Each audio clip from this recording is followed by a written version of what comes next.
Hi అండి. నమస్తే. Welcome to our channel. మాఘపురాణం 11వ అధ్యాయం భీముని ఏకాదశి వ్రతం. సంవత్సరంలో వచ్చే 12 మాసాల్లోనూ మాఘమాసం అతి ప్రశస్తమైంది. అటువంటి మాఘమాసంలో నదిలో కానీ, నది లేని చోట తాటకమందు కానీ, తాటకము కూడా అందుబాటులో లేకపోతే నూతి వద్ద కానీ స్నానం చేయాలి. ఇలా చేస్తే వారు చేసిన పాపములన్నీ కూడా పోతాయి. ఈ మాఘపురాణానికి సంబంధించి 10 అధ్యాయాల వరకు వీడియోస్ మన ఛానల్లో ఉన్నాయి. తెలియని వారు ఓపెన్ చేసి చూడండి. అదేవిధంగా ఇప్పుడు దీనికి సంబంధించిన కథ ఒకటి చెబుతున్నాను. మాఘపురాణాన్ని వినటం వల్ల కానీ, చదువుకోవడం వల్ల కానీ ఎంతో పుణ్యఫలం. పూర్వం అనంతుడు అనే విప్రపుంగవుడు యమునా నదీ తీరమందున్న అగ్రహారంలో నివసిస్తూ ఉండేవాడు. అతని పూర్వీకులందరూ గొప్ప జ్ఞానవంతులు, తపస్సాలురు, దాన ధర్మాలు చేసి కీర్తి పొందిన వారై ఉన్నారు. అతడు చిన్నతనంలోనే గడుసరి, పెంకివాడు. అతడు తల్లిదండ్రుల భయభక్తుల వలన కొంతవరకు మాత్రమే విద్య నేర్చుకున్నాడు. అయితే దుష్ట సహవాసాలు చేసి అనేక దుర్గుణాలు కలవారయ్యాడు. మద్యం, మాంసాలు సేవించి కన్నబిడ్డలను కూడా అమ్ముకొనుచున్నాడు. అలా సంపాదించి ధనవంతుడయ్యాడు. కొంతకాలానికి ఆయన వృద్ధుడయ్యాడు. అలా తనకున్న ధనాన్ని తాను తినడు, ఇతరులకు పెట్టడు. ఒకనాడు రాత్రి అలా పడుకోబోతున్నప్పుడు ఆలోచిస్తూ ఉంటాడు. అయ్యో, నేను ఎంతటి పాపాత్ముడయ్యాను. ధనము, శరీర బలము ఉన్నదను మనోగర్వంతో జీవితాంతం ముక్తినిచ్చే పుణ్యకార్యం ఒక్కటి కూడా నేను చేయలేకపోయాను. అసలు ఎందుకు ఇలా చేశాను అని పశ్చాత్తాపడుతూ ఆయన పడుకుంటాడు. అన్ని రోజులు ఒకే విధముగా ఉండవు కదా. ఆనాటి రాత్రి కొందరు చోరులు అనంతుని ఇంటిలో ప్రవేశించి ధనము, బంగారము ఎత్తుకుని పోతారు. అనంతుడు నిద్ర నుండి లేచి చూడంగా అతని సంపద అంతా అపహరించబడిపోయింది. అన్యాయంగా ఆర్జించిన ధనము అన్యాక్రాంతం అయ్యిందని చెప్పి రోదన చేస్తాడు. ఆ సమయంలో పెద్దలు చెప్పిన నీతులన్నీ కూడా జ్ఞప్తికి వచ్చి తాను చేసిన పాపములకు ప్రాయశ్చిత్తం కోరసాగెను. ఆ సమయంలోనే మాఘమాసం నడుస్తుంది అనే ఆలోచనకి వచ్చి ఇక యమునా నదికి వెళ్ళి స్నానమాడెను. అందువలన ఆయనకి మాఘమాసం నదీ స్నానం యొక్క ఫలితం దక్కుతుంది. నదిలో మునిగి తడిబట్టలతో ఒడ్డుకు వచ్చెను. చలికి గడగడ వణికి బెర్ర బిగిసిపోవచ్చు. నారాయణ నారాయణ అని ప్రాణాలు విడుస్తాడు. ఆ ఒక్క దివ్యమైన నదీ స్నానం చేయటం వలన అలానే అతడు చేసిన పాపములన్నీ కూడా నశించిపోయి వైకుంఠవాసుడయ్యాడు అని వశిష్ఠుడు తెలియజేసెను. పాండవుల్లో ద్వితీయుడు భీముడు. అతడు మహాబలుడు, భోజనప్రియుడు, ఆకలికి ఏమాత్రం ఆగలేనివాడు. బండెడన్నమైనా సరే ఆయనకి సరిపోదు. అటువంటి భీమునకు ఏకాదశి వ్రతం చేయాలి అనే కుతూహలం పుట్టింది. కానీ ఒక విషయంలో బెంగతో ఆయన ఆలోచించేవాడు. అదేమనగా ఏకాదశి నాడు భోజనం చేయకూడదు కదా, భోజనం చేసినచో ఫలం దక్కదు కదా అని విచారించి తన పురోహితుని దగ్గరికి వెళ్ళి, ఓయి పురోహితుడా, అన్ని దినాల కంటే ఏకాదశి పరమ పుణ్యమైందని చెప్పి అందరూ అంటారు. అసలు దాని విశిష్ట ఏమి అని భీముడు అడుగుతూ ఉంటాడు. అందుకు పాండవ పురోహితుడు ధౌమ్యుడు ఇలా చెబుతూ ఉంటాడు. అవును భీమసేన, ఆ రోజు అన్ని దినాల కంటే ప్రశస్తమైంది. శ్రీ మహావిష్ణువునకు చాలా ప్రీతికరమైనది కనుక అన్ని జాతుల వారు ఏకాదశి వ్రతం చేయవచ్చును అని చెప్పగా, సరే నేను అలానే చేస్తాను. కానీ విప్రోత్తమ, నేను భోజన ప్రియుణ్ణి కదా, ఆ సంగతి నీకు తెలుసు. ఒక గడియ ఆలస్యమైనను నేను ఆకలికి తాళజాలను కనుక ఏకాదశి నాడు ఉపవాసం ఉండుట ఎలా అని విచారిస్తుంటాడు. ఉపవాసం ఉన్న దినమునే ఆకలి ఎక్కువగా ఉంటుంది. కావున ఆకలి దాహం తీరులాగున ఏకాదశి వ్రతఫలం దక్కులాగున నాకు ఏదైనా సలహా ఇవ్వుము అని అడుగుతాడు భీముడు. ఇక భీమసేనుని పలుకులకి ధౌమ్యుడు చిరునవ్వు నవ్వి, రాజా, ఏకాదశి వ్రతమునకు దీక్ష అవసరం. దీక్షతోనే కార్యం చేసినచో కష్టం కనిపించదు కదా. కాన నీవు దీక్ష పూనినచో ఆకలి కలుగదు. రాబోవు ఏకాదశి అనగా మాఘశుద్ధ ఏకాదశి మహాశ్రేష్టమైంది. దాన్ని మించిన పర్వదినం మరి ఒకటి లేదు. ఒక్కో సమయంలో మాఘ ఏకాదశి రోజున పుష్యమి నక్షత్రంతో కూడిందై ఉంటుంది. అటువంటి ఏకాదశితో సమానమైంది మరి ఒకటి లేదు. సంవత్సరం నందు వచ్చే 24 ఏకాదశుల్లో మాఘశుద్ధ ఏకాదశి మహాపర్వదినము కావున ఆ దినం ఏకాదశి వ్రతం చేస్తే గొప్ప ఫలితం కలుగుతుంది. ఇందు ఏమాత్రం సంశయం లేదు. కాన ఓ భీమసేన, నీవు తప్పకుండా మాఘశుద్ధ ఏకాదశి వ్రతాన్ని చేయుము. ఆకలి గురించి దిగులు పడొద్దు. దీక్షతోనున్న ఎడల ఆకలి ఏమాత్రం నీకు వేయదు అని చెబుతూ ఉంటారు. ధౌమ్యుని వలన తన సంశయం తీరినట్లవుతుంది భీముడికి.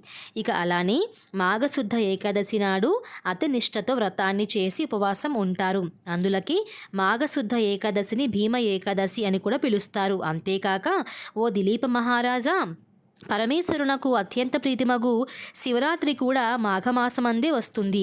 కావున మహాశివరాత్రి మహత్యం గురించి కూడా వివరించండి. శ్రద్ధావులనై నేను వింటాను అని వశిష్ఠుల వారు దిలీప మహారాజుతో ఇలా పలుకుతూ ఉంటారు. ఏకాదశి మహావిష్ణువునకు ఎలా అయితే ప్రీతికరమవుతుందో అదేవిధంగా మాఘ చతుర్దశి అనగా శివ చతుర్దశి, దీనిని శివరాత్రి అని కూడా అంటాము. ఇది ఈశ్వరునికి అత్యంత ప్రీతికరమైంది. ఇది ఈ మాఘమాసమందలి అమావాస్యకు ముందు వచ్చే రోజు మహాశివరాత్రి అని అందరూ పిలుస్తారు. ఇది మాఘమాసంలో కృష్ణ పక్ష చతుర్దశి నాడు వస్తుంది. ప్రతి మాసమందు వచ్చే మహాశివరాత్రి కన్నా మాఘమాస కృష్ణపక్షంలో వచ్చే మహాశివరాత్రి పరమేశ్వరునికి అత్యంత ప్రీతికరమైంది.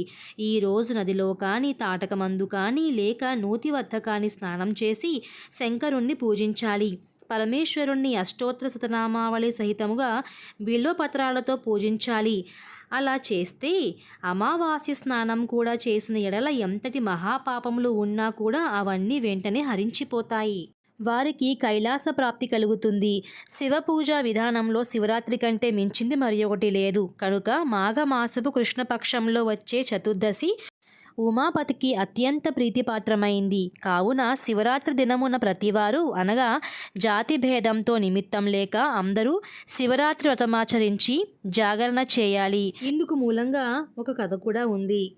మున్ను శబరి నదీ తీరమందున్న అరణ్యములో కులీనుడు అనే బోయేవాడు తన భార్య బిడ్డలతో నివసిస్తూ ఉండేవాడు. అతను వేట తప్ప మరొక ఆలోచన లేని కడు మూర్ఖుడు. వేటకు బోవుట, జంతువులను చంపి వాణ్ణి కాల్చి తాను తిని తన భార్యా బిడ్డలకు తినిపించుట తప్ప మరేదియూ తెలియదు. జంతువులను వేటాడడంలో తను చాలా గొప్పగా వేటాడేవాడు. కడు నేర్పరి. క్రూర మృగాలను సైతం ఆ బోయవాణ్ణి చూసి భయపడి పారిపోతుండేవి. అందుచేత అతడు వనమంతా నిర్భయంగా తిరిగేవాడు. ప్రతిదినం వలనే ఒకనాడు వేటకు వెళ్ళగా ఆనాడు జంతువులేమీ ఆయన కంటపడలేదు. సాయంకాలం అవుతుంది. వట్టి చేతులతో ఇంటికి వెళ్ళడానికి మనస్సు అంగీకరించలేదు. ప్రొద్దు కుంగిపోయినా అక్కడే ఉన్న మారేడు చెట్టు ఎక్కి జంతువుల కొరకు ఎదురు చూస్తూ ఉన్నాడు. తెల్లవారుతున్న కొలది చలి ఎక్కువై మంచు కురుస్తున్నందున కొమ్మలను దగ్గరకు లాగి వాటితో తన శరీరాన్ని కప్పుకొనుచున్నాడు. ఆ కొమ్మలకున్న ఎండుటాకులు రాలి చెట్టు కింద ఉన్న శివలింగం మీద పడ్డాయి. ఆ రోజు మహాశివరాత్రి. అందులో బోయవాడు పగలంతా తిరిగి తిరిగి తిండి లేక రాత్రంతా కూడా జాగరణ చేశాడు. తనకు తెలియకుండానే మారేడు పత్రములు శివలింగంపై పడ్డాయి. ఇంకేముంది, శివరాత్రి మహిమ బోయవానికి సంప్రాప్తించింది. మాఘమాసంలో కృష్ణపక్ష చతుర్దశి రాత్రి అంతా జాగరణ, పైగా శివలింగంపై బిల్వపత్రాలు పడుట, తిండి లేక ఉపవాసం ఉండుట ఇవన్నీ బోయవానికి మేలు చేశాయి. జరామరణములకు హెచ్చుతగ్గులు కానీ శిశువృద్ధ భేదములు కానీ లేవు. పూర్వజన్మలో చేసుకున్న పాపపుణ్యాలను బట్టి మనుజుడు తన జీవితాన్ని గడపవలసిందే. మరికొన్ని సంవత్సరాలకు ఆ బోయవానికి వృద్ధాప్యం కలిగి మరణమాసన్నమైన సమయం వచ్చింది. ప్రాణాలు విడుస్తాడు. వెంటనే యమభటులు వచ్చి వాని ప్రాణాలను తీసుకుని పోతుండగా కైలాసం నుండి శివదూతలు వచ్చి యమదూతల చేతిలోనున్న బోయవాని జీవాత్మను తీసుకొని శివుని దగ్గరకు పోయిరి. యమభటులు చేసేది ఏమీ లేక యమునితో చెప్పిరి. యముడు కొంత తడవు ఆలోచించి శివుని వద్దకు వెళ్ళాడు. శివుడు, పార్వతి, గణపతి, కుమారస్వామి, తుంబుర నారదాది గణములతో కొలువుదీరియున్న సమయంలో యముడు వచ్చి ఆయనకు నమస్కరించెను. ఉమాపతి యముని దీవించి ఉచితాసనమిచ్చి కులప్రశ్నలు అడిగి వచ్చిన కారణమేమి అని ప్రశ్నించెను.